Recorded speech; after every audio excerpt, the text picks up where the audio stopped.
கம்முன்னு இருக்க வேண்டிய இடத்துல கம்முன்னு இருக்கணும், கும்முன்னு இருக்க வேண்டிய இடத்துல கும்முன்னு இருக்கணும். இது யார் சொல்றது? இது விஜய் அவர்கள். அரசியல் அப்படி இருக்க முடியும் தானே?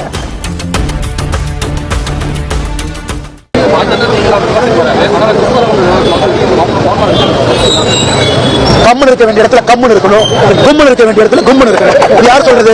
இது விஜய் அவர்கள். அரசியல் அப்படி இருக்க முடியும் தானே? கம்முன்னு இருக்க வேண்டிய இடத்துல கம்முன்னு இருப்பேன், கும்முன்னு இருக்க வேண்டிய இடத்துல கும்முன்னு இருப்பேன். இது விஜய் அவங்க கேளுங்க. ஐயா கம்முன்னு இருங்க, கும்முன்னு இருங்க, பேச வேண்டிய இடத்துல பேசுங்கன்னு நீங்க விஜய்கிட்ட சொன்னாவே நல்ல அரசியல்வாதியாக வருவாங்க. இவ்வளவு பிரச்சனை நடக்குது, இவ்வளவு சண்டைகள் நடக்குது. நான் பேசவே மாட்டேன், நான் வேடிக்கை மட்டும் பார்ப்பேன்னா உங்களை நம்பி எப்படி மக்கள் ஆட்சி பொறுப்பு கொடுப்பாங்க? தப்பா தப்புன்னு சொல்லுங்க, சரியா சரின்னு சொல்லுங்க. ரோட்டுக்கு இந்த பக்கம் இருங்க அல்லது ரோட்டுக்கு இந்த பக்கம் இருங்க, நடுவுல எப்படிங்க ஐயா? வண்டி நடுவில் தானே வரும். அதனால திரு விஜய் அவர்கள் நியாயப்படி மக்களுடைய உணர்வு இன்னைக்கு எந்த பக்கம் இருக்கு?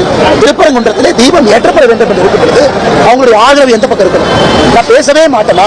அது எந்த விதமான அரசியல்? நான் தமிழ்நாட்டில் தொடர்ந்து சொல்றது, விஜய் அரசியல் இருக்கட்டும், அவர் சித்தாந்தத்தை சொல்லட்டும், மக்கள் ஓட்டு போட்டு முடிவெடுக்கட்டும். அப்படி இருக்கும் பொழுது எனக்கு ஒரு விஷயம் நான் பேசுவேன், ஒரு விஷயம் நான் பேச மாட்டேன்னா, இதே விஜய் அவர்கள் புதுச்சேரிக்கு வந்தார்.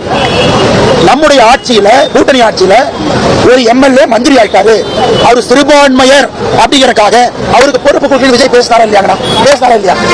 அன்னைக்கு சிறுபான்மையர் பேசின விஜய் திருப்பரங்குன்றத்தில் பெரும்பான்மையருக்கு ஏன் பேசல?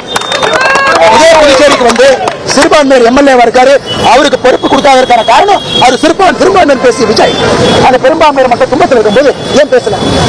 பாண்டிச்சேரி மக்களும் விஜயை பார்த்துட்டு இருக்காங்க. பாண்டிச்சேரி மக்களுக்கு உண்மை தெரியும். அதனால் தேர்தல் களத்தில் மோதுவோம், நியாயமான விஷயத்திற்கு ஒன்றாக இருப்போம் என்பதுதான் நான் திரு விஜய் அவர்களுக்கு சொல்லக்கூடிய ஒரு தாழ்மையான